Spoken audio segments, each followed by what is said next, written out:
culturel.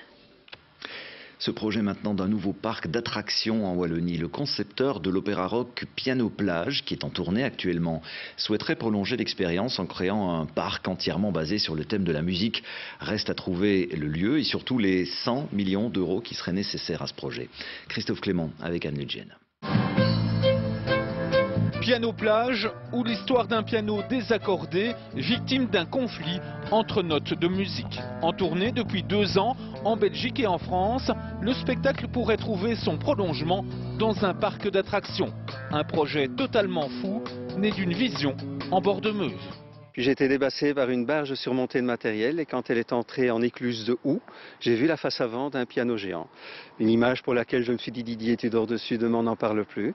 Et cette image me poursuit jour et nuit depuis plus de 9 ans.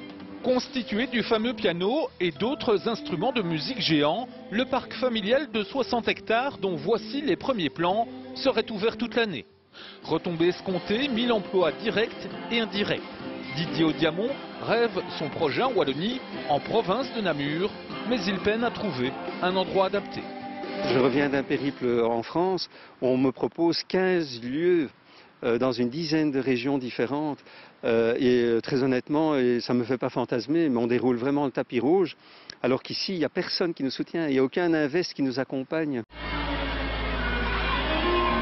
Le parc n'offrira sans doute pas la plus grande montagne russe du monde. Basé sur le langage universel de la musique, il espère tout de même attirer 200 000 visiteurs annuels dès 2019.